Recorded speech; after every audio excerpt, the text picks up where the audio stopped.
What do you say about this? My GF is a feminist and I respect it. But, every time she gets a chance she starts bitching about men. She says she hates men and, then I feel bad at times because she bitches about men constantly and she keeps says sorry but I hate men. I am a man of course, but talking all the time negative about men and it makes me feel like, why don't you focus on positive about men? And she is like, women are the ones who always suffer, you men don't suffer, you don't get chums and all that, we women have to do the prostitution because of you men.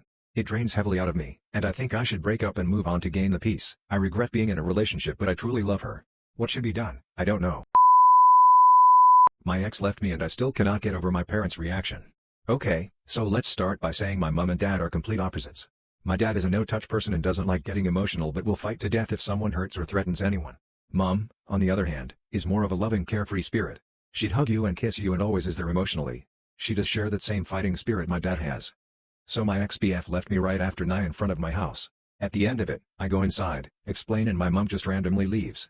This ends in my dad trying to calm me and hugging me and asking me if I wanted to get the guy's legs crushed. As stated, he can be quite scary and was 100% serious about it. Then mom comes in. One hand with 3 flutes and the other hand with champagne and going, finally. Time to stop coping with him. And starts doing a little dance. Dad and I were in shock. That lasted about a minute and then we drank bottle after bottle of champagne and talked about everything and anything. Best post-breakup deal in my life. I didn't shed a single tear. My GF just died. This can't be happening. My girlfriend of 10 months tragically died. She had an entire family I had no idea existed. A husband and 3 kids. I can't even mourn properly because I love and miss her yet feel so betrayed. How did I not see the signs? We were very intimate but at my place or hotels. We dated during the day. I've only seen the outside of her apartment building. She was very protective of her phone. The funeral is next week. Should I tell her widowed husband? Should I attend the funeral? I'm going crazy right now. My girlfriend broke up with me when I told her I had been SA'd. 26 meters, am bi, but I would never cheat on my partner. My girlfriend was always okay with me being bi until now. Last week I was SA'd by a guy while I was at an event. It was horrible and I think I need to go to therapy. I told my girlfriend about it, but since I'm bi, she started accusing me of cheating on her, left the house and broke up with me over text. This is literally the worst week ever. I haven't left my room since and I don't know what I'm supposed to do.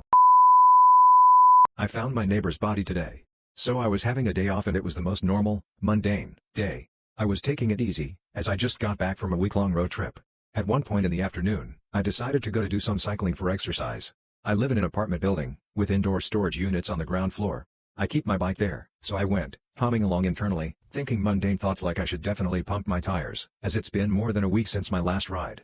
I then noticed one storage locker near mine was half ajar. A bicycle was lifted outside of it and also a pair of skis. I decided to have a look into the storage unit on my way to mine and say hello, find out whose this one near me belongs to. And worst case scenario, as there have been burglaries in our area, so discover a crime. As I peeked in, I was fully expecting to say hello to a neighbor. I was locked and loaded to do that.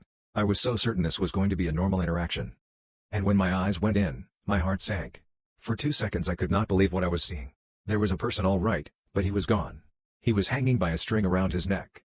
Not very high, maybe knees almost touching the floor. His face was purple, disfigured. I had no doubt he was gone, maybe 12 hours or so. The bodily reaction to such a scene is just so insane and primal. I have seen gore on the internet, but this was something else. It was like the worst kind of jump scare. I didn't jump, but my heart did. It took me several hours to calm down. To stop my hands and heart shaking. My first strong intuition was that I knew who he was. A guy in his late 50s living in the building. Not the nicest guy and down on his luck. Had disturbed neighbors and was known to be an alcoholic. I could see pain, sadness and decline in him in past months. I stopped disliking him in past months, and felt a bit of worry. When police arrived they asked if I was okay to have a second look and to be honest there was no resemblance due to the disfigurement. I was convinced this was not the guy. But later found out it actually was the guy I intuitively thought. Intuition is a hell of a thing. It's the end of the day now and I could not shake feeling of being disturbed by my unexpected sight. That is, until I had an internal dialogue with the guy's soul. I said to him internally, "You really scared me." And I felt his soul reply, "Young man, I am sorry for scaring you like that. I didn't want that. In fact I wanted to be found and fast. I didn't want my estranged family to find me first, many weeks or months from now, in a bad state and with damage to my home. You helped me to get on my way." And I felt a relief. I no longer saw in my memory a horrifying cadaver, but a man. He was once young, loved by his mother, and there was a time never could anyone imagine this would be the end. Godspeed to you old man.